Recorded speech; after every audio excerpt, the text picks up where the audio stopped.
Hello family, welcome once again to my channel. Today I want to preserve my okra. Okra in this part of the world is difficult to come by, so when you find one you want to make sure you preserve it for longevity of the product, and also in order not to waste your money. It helps save cooking time in subsequent use, and so let's preserve our okra. If you're wondering where to find okra here in America, Woodman's sells fresh okra. You can find fresh okra in Woodman's. So when I get my fresh okra, once I get it, I buy it in bulk and I try to preserve it. This is what I do.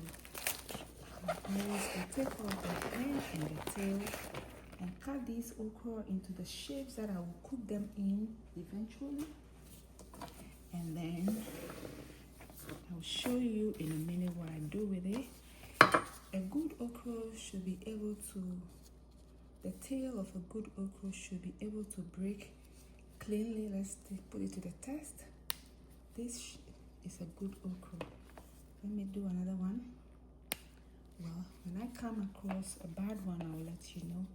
A bad one will not break readily like that. It will bend. It will not break off. It will bend. Okay. So quickly, let's cut this okra into the shape that I want for today. For today, can you imagine?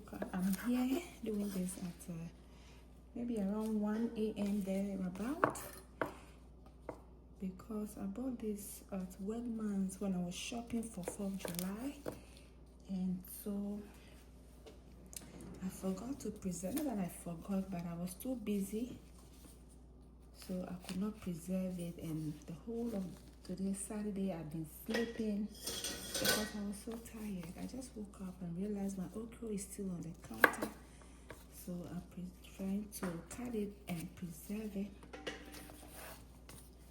This is what I'm doing today. I just take off the tail and the head,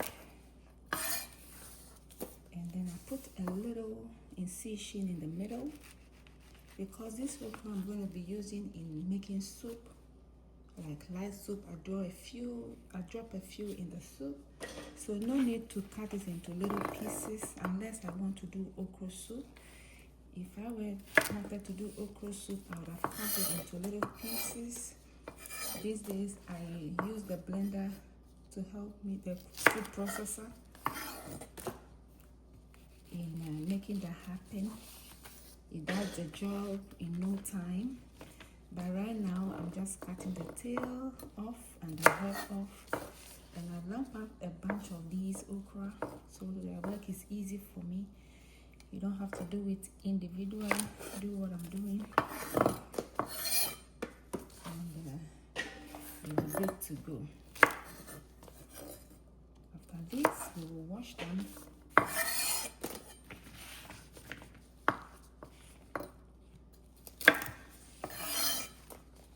Okra is used in many ways. Like I said earlier, you can just drop a few in your light soup, or peanut butter soup, or palm nut soup as a thickening agent when you're eating. You can use okra to make a whole okra soup. In that case, you cut them into little pieces, different shapes. If you so wish, it can be very tiny or big, depending on your preference. Some people cook with the tail and the head on, but I don't. That's not how I was trained, and many people don't do that. So I don't do that. If you leave this okra in the fridge just like that, it will spoil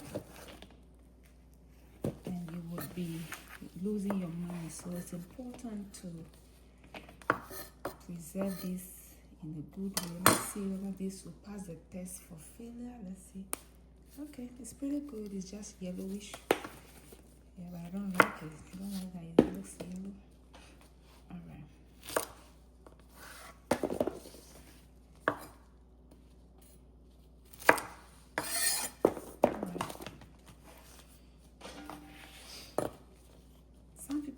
fried okra. I've never tasted that, but every day I say I'll try it. One of these days I'm going to try the fried okra and let you know how that tastes like. I've never tried it. I know a lot of people in the south of America, in the southern part of United States, fried okra. Ghanaians call this okra, but the word is okra. So sometimes interchangeably I use the word okra and okra. You want to take off any bad parts.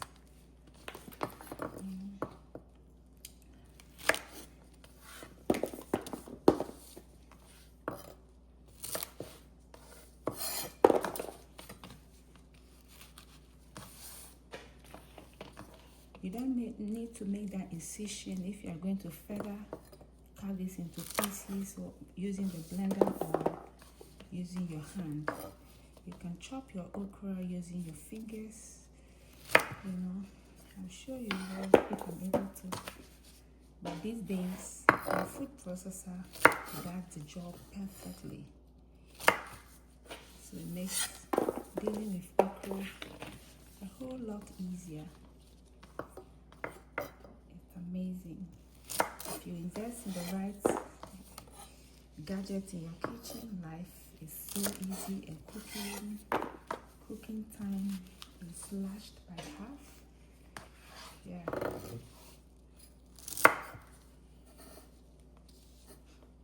Okay.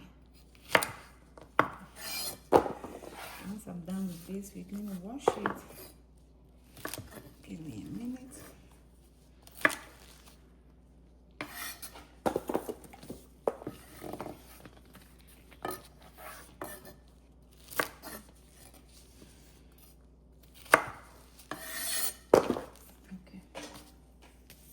Go ahead and wash our okra.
As that now, I'm putting this okra into our Ziploc bags, and this is for making some kinds of soup.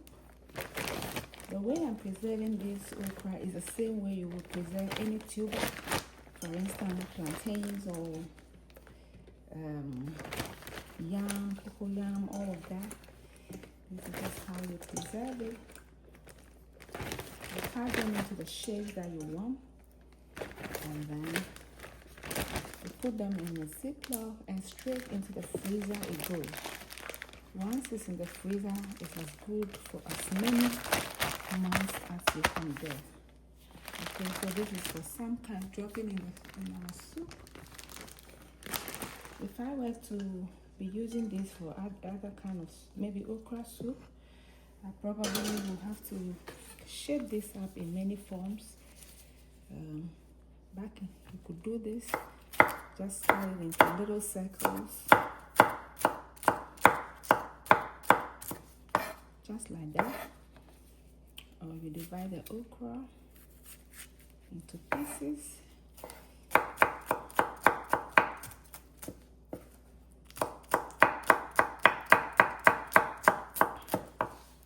And do that with it.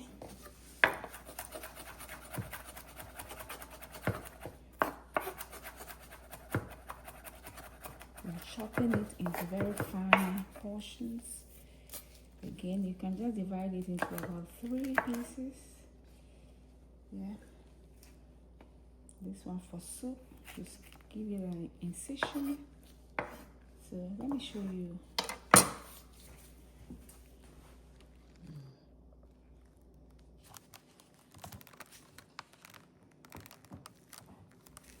So these are the 4 ways you could cut your okra into a ziploc. These are the 4 ways. Cut into little circles like this. Cut into really fine pieces. Or you can just divide your okra into 3 pieces. Or you can just, the whole okra, you make a little incision to allow for easy eating when your soup is done. And these are the ways in which I'll process my okra. If I'm not using it on the day, I put them into the different shapes, into the ziploc. This in a different ziploc, this in a different one, this in a different one for different purposes. And then straight it goes into the freezer. And that's how you preserve your okra. These ones, when you're ready to use them after them being frozen, you just put them into boiling water, little boiling water with a little bit of baking soda. It brings the greenness back, it brings it to life. You see everything looking green and beautiful, like it's a fresh okra. So don't ever let your okra go to waste. Make sure you preserve it and cut it in the shape you want before you put it in the freezer. It makes for easy cooking. Even this one after freezing, you can still blend this when you want to make you want to make okra soup. You can cut this into these shapes after you freeze this one. However, it's easier to do it before you freeze. I hope you understand. So I'm going ahead to put these